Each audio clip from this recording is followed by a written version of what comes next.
তো বন্ধু বান্ধৱীসকল আজি আমি এটা নতুন ট্ৰিক লৈ আহিছোঁ। তো ট্ৰিকটো কেনেকুৱা যে কোনো সংখ্যাৰ সাপোজ 4 to the power 64 ইয়াৰ 64টা 4 মাল্টিপ্লাই কৰিব লাগে কৰি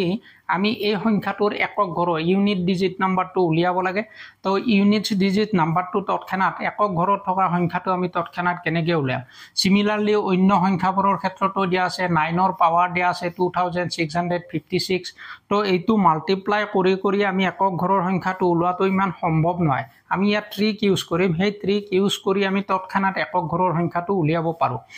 সিমিলাৰলি ইয়াত প্লাস দিয়া আছে, এই দুটাৰ পাৱাৰো দিয়া আছে। সিমিলাৰলি ইয়াৰ পাৱাৰ দিয়া আছে, মাল্টিপ্লাই দিয়া আছে, এইকেইটা মাল্টিপ্লাই কৰি একক ঘৰৰ সংখ্যাটো আমি উলিয়াব লাগে। তলত দিয়া আছে 13ৰ পাৱাৰ, ইয়াত এটা দিয়া আছে 123 99 পাৱাৰ। তো এই সংখ্যাবোৰৰ একক ঘৰত থকা সংখ্যাটো ওলাব লাগে। একক ঘৰত মিন্স সব এনেকুৱা সংখ্যা ওলাব যে 2 3 4 5 6 এনে মাল্টিপ্লাই কৰিলে বা যিকোনো প্লাস কৰিলে এই সংখ্যাবোৰৰ এনে ধৰণৰ সংখ্যা ওলাব। আৰু এই যিটো যোগফল পাম এই পূৰণ কৰিলে এইটো পূৰণ কৰি যিটো যোগফল পাম সেই যোগফলটো ধৰক এনেকুৱা ধৰণৰ সংখ্যা এটা ওলা যোগফলটো। তো ইয়াৰ এই লাষ্টৰ যিটো সংখ্যা সেই একক ঘৰৰ সংখ্যাটো আমাক বিচাৰে পৰীক্ষাত। তো সেই একক ঘৰৰ সংখ্যাটো আমি তৎক্ষণাত কেনেকৈ উলিয়াম। ঘৰৰ সংখ্যাটো উলিওৱাৰ কাৰণে ইয়াৰ আগত মই এটা ভিডিঅ' দিছিলোঁ আপোনালোকক, যদি আপোনালোকে কোনোবাই চাইছে কমেণ্ট কৰি জনাব পাৰে যে সাইক্লিসিটি একক ঘৰৰ সংখ্যাবোৰ কেনেকৈ তৎক্ষণাত উলিয়াব পাৰি তাৰ ওপৰত যিটো ভিডিঅ' দিছিলোঁ সেইটোত কৈছিলোঁ আমি যে কিছুমান সংখ্যাৰ পাৱাৰবিলাক ইনক্ৰিজ কৰি গৈ থাকিলে এটা লেভেলত সি কি হয় 2 3 4টালৈকে বেলেগ বেলেগ ওলাই থাকে, তাৰপিছত সি ৰিপিট হয় সংখ্যাটো। যেনে 4 যদি আমি ওলাও 4 1 4 হয়, 4ক 2ৰে কৰিলে 16 হয়, আৰু 4ক 3ৰে কৰিলে 4 4 16 16 4 64। তো কি হয় ৰিপিট হল, দুটাৰ পিছত ই ৰিপিট হল, আকৌ 1 2 ওলালে। তো আমি কম যে এনেকৈ পাৱাৰ বঢ়াই গ'লে যি নাম্বাৰবিলাকৰ পাৱাৰ বঢ়াই গ'লে সি আকৌ ৰিপিট কৰে, এইটোক আমি সাইক্লিসিটি বুলি কওঁ। তো সেম নাম্বাৰ ওলায় তেতিয়া আমি কওঁ এই ইয়াৰ সাইক্লিসিটি 2 বুলি কওঁ। এনেধৰণৰ সংখ্যাৰ এইটোক কম আমি অড নাম্বাৰ আৰু এইটোক কম ইভেন নাম্বাৰ। যদি 4ৰ ক্ষেত্ৰত অড হয়, যদি শেষৰ সংখ্যাটো অড থাকে তেতিয়া আমি কম তাৰ ইউনিট ডিজিটটো 4 হ'ব। আৰু যদি ইভেন হয়, এই 4ৰ ওপৰৰ পাৱাৰৰ শেষৰ নাম্বাৰটো যদি আমাৰ কি হয় ইভেন হয়, তেতিয়া আমি কম তাৰ একক ঘৰৰ সংখ্যাটো 6 হ'ব। তো আমি এই ক্ষেত্ৰত চাওঁ 4 to the power 64 আছে, অৰ্থাৎ 4 to the power 64ৰ কি আছে 4 আছে। 4 থাকিলে আমাৰ ইভেন আছে, আৰু ইভেন থাকিলে যদি ইভেন থাকে আমি কি কওঁ ইউনিট ডিজিট 6 বুলি কওঁ। অৰ্থাৎ ইয়াৰ 4 to the power 64ৰ যিটো একক ঘৰৰ সংখ্যা হ'ব সেইটো হ'ব কি 6।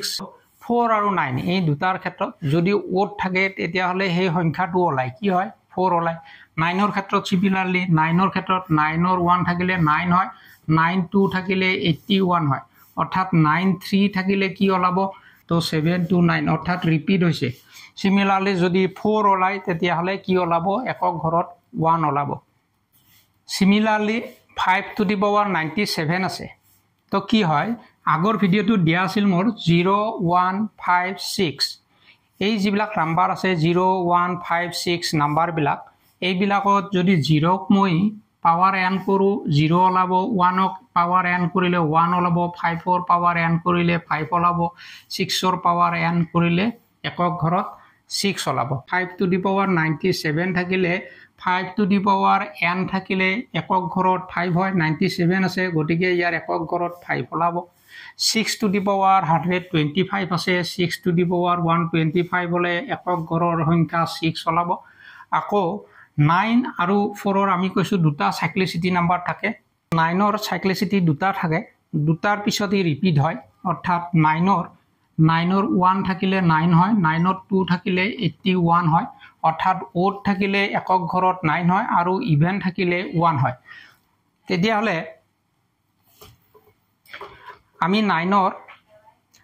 আমি 9ৰ ওপৰৰ পাৱাৰটো চালোঁ 2656 আছে, 6টো এটা even number. 9 to the power 2656 even number আছে। তো একক ঘৰৰ ইউনিট ডিজিট যিটো হ'ব এই সংখ্যাটো মাল্টিপ্লাই কৰি যিটো পাম তাৰ একক ঘৰৰ সংখ্যাটো হ'ব 1। নেক্সট দিয়া আছে আমাক 264 to the power 102 আমি অলপ আগত ক'লোঁ যে ফ'ৰৰ দুটা চাইক্লিচিটি থাকে এটা হৈছে অ'ড থাকিলে আমি গম পাওঁ 4 হয় আৰু যেতিয়া ইভেন থাকে নাম্বাৰটো তেতিয়া কি হয় 6 ওলায় একক ঘৰত তো আমি চাম 2 6 4 4 to the power 102 plus 4 to the power 103 একক ঘৰৰ সংখ্যা ইউনিট ডিজিট নাম্বাৰটো ওলাব লাগে তো 4 টু দি পাৱাৰ 102 আছে ইয়াত ইভেন মানে একক ঘৰত 6 থাকিব আৰু অড আছে একক ঘৰত কি থাকিব 4 থাকিব তো আমি এই দুটা প্লাস কৰিলে 10 ওলাব 10 ওলালে একক ঘৰৰ যেটো সংখ্যা হ'ব ইউনিট ডিজিট নাম্বাৰ সেইটো হ'ব 0 তো এই সংখ্যাটোৰ ক্ষেত্ৰত আমাৰ একক ঘৰৰ সংখ্যাটো ওলাব 0 তো নেক্সট আমাক এটা মাল্টিপ্লিকেশন দিছে 2464 4ৰ ইউনিট ডিজিট যেটো একক ঘৰত যেটো আছে 4ৰ পাৱাৰ কিমান আছে 1793 ইনটু 5ৰ পাৱাৰ আছে একক ঘৰত 5ৰ পাৱাৰ আছে 317 ইনটু একক ঘৰত 1 আছে 1ৰ 491 আমি কৈছো 1ৰ যিমানে পাৱাৰ নহওক তাৰ কি হয় একক ঘৰত 1 হ'ব আৰু 5ৰ পাৱাৰ যিমানে নহওক 5ৰ সদায় একক ঘৰত 5 হ'ব আৰু 4ৰ দুটা থাকে সাইক্লিসিটি 41 ত 4 থাকে 4 টু 16 6 থাকে অৰ্থাৎ ওড হলে 4ৰ যদি ওড হয় তেতিয়া একক ঘৰত 4 থাকিব আৰু যদি ইভেন হয় তাৰ একক ঘৰত 6 থাকিব এতিয়া চাম আমি 4ৰ ওপৰত ইভেন আছে গতিকে একক ঘৰত 6 থাকিব গতিকে 6 5 আৰু 1ক মাল্টিপ্লাই কৰিম 6 5 30 30 ইনটু 1 30 হ'ব গতিকে ইয়াৰ একক ঘৰৰ যেটো সংখ্যা হ'ব সেইটো হ'ব 0 নেক্সট আমাক দিয়া আছিল এটা 13 টু দি পাৱাৰ 2003 তো 3 ইয়াত আছে একক ঘৰত 3 1 3 3 আছে 3 ৰ পাৱাৰ আমি দেখিলো 2003 আছে অৰ্থাৎ 3 সাইক্লিসিটি কেইটা হয় 313 3 স্কয়াৰ কৰিলে 9 হয় 3 কিউব কৰিলে 27 হয় আৰু 3 পাৱাৰ 4 কৰিলে 81 হয় তো এনে ধৰণে আগবাঢ়ি গলে নেক্সট আমি 3 টু দি পাৱাৰ 5 কৰিলে 3 ওলাব একক ঘৰত ৰিপিট হয় 4 তাৰ পিছত অৰ্থাৎ ইয়াৰ সাইক্লিসিটি 4টা হয় 4টা হলে যাৰ সাইক্লিসিটি 4টা বা তেনেকুৱা সংখ্যা থাকে তাক আমি যিমান সংখ্যাটো যিমানটা সংখ্যাৰ পিছত ৰিপিট হয় অৰ্থাৎ 4টা সংখ্যাৰ পিছত ৰিপিট হৈছে 2003 আমি 4 ৰে সেই সাইক্লিসিটি নাম্বাৰটোৰে আমি কি কৰিম হৰণ কৰিম 20 হল 0 0 তো 3 ওলালে 0 লিখিলো 3 ৰিমাইন্ডাৰ থাকি গল অৰ্থাৎ আমাৰ 3 টু দি পাৱাৰ 2003 এটোৰ ৰিমাইন্ডাৰ 3 থাকিলে অৰ্থাৎ এই 3 টো আমি যিমান ৰিমাইন্ডাৰ থাকে সেই ৰিমাইন্ডাৰটো আমি পাৱাৰ কৰি লিখিম পাৱাৰ কৰি লিখিলে কি ওলাব 3 কিউব হলে 27 ওলাব অৰ্থাৎ একক ঘৰত এই সংখ্যাটোৰ একক ঘৰৰ ইউনিট ডিজিট নাম্বাৰটো হ'ব 7 নেক্সট আমাক দিয়া আছে 1 2 3 টু দি পাৱাৰ 99 অৰ্থাৎ 3 একক ঘৰত আছে 99 আছে অৰ্থাৎ 99ক আমি 4 ৰে ডিভাইড কৰিম 4 তাৰ পিছত ই কি হয় সংখ্যাবিলাক ৰিপিট হয় সাইক্লিসিটি 4 হয় সো 4 ৰে আমি ইয়াক ডিভাইড কৰিম 4 2 8 1 থাকিলে 19 হল 4 4 16 তো 3 থাকিলে অৰ্থাৎ আমি এই সংখ্যাটোৰ সাইক্লিসিটি কিমান হ'ব আমি ইয়াত লিখিম গতিকে ইয়াৰ সাইক্লিসিটি কিমান হ'ব 3 কিউব অৰ্থাৎ 3 কিউব হলে আমি এটুক লিখিম 27 অৰ্থাৎ একক ঘৰত 7 থাকিব গতিকে 3 ৰ সাইক্লিসিটি 4 গতিকে 4 ৰে ডিভাইড কৰিছো 4 ৰে ডিভাইড কৰিলে যেটো ৰিমাইন্ডাৰ হ'ব তাক পাৱাৰ কৰি লিখিম পাৱাৰ কৰি লিখাৰ পিছত যেটো সংখ্যা ওলাব সেই সংখ্যাটোৱে হ'ব আমাৰ কি একক ঘৰৰ সংখ্যা এই ক্ষেত্ৰত এই সংখ্যাটোৰ ইউনিট ডিজিট নাম্বাৰটো হ'ব 7 নেক্সট আমাক দিয়া আছে 1/5 টু দি পাৱাৰ 2000 এটো অলপ বেলেগ ধৰণৰ কিয় কৈছো বেলেগ ধৰণৰ 1/5 আছে 1/5 means 0.2 টু দি পাৱাৰ 2000 এটা 2 পালো 0.2 বা জি পাও 2 পাইছো 2 ৰ সাইক্লিসিটি 4টা হয় এনে ধৰণৰ 2 1 2 2 2 4 2 কিউব কৰিলে 8 ওলাই আৰু 2 4 কৰিলে 16 ওলাই ইয়াৰ 4টা 2 যদি 5 কৰো 32 ওলাব অৰ্থাৎ ৰিপিট কৰিলে 1 2 মানে 4টাৰ পিছত ই কি হয় সংখ্যাটো ৰিপিট কৰে মিন্স ইয়াৰ সাইক্লিসিটি কি হয় 4টা হয় তো আমি 4 ৰে ডিভাইড কৰিম 2000ক আমি 4 ৰে ডিভাইড কৰিম 4 5 গুণ 20 0 0 0 0 0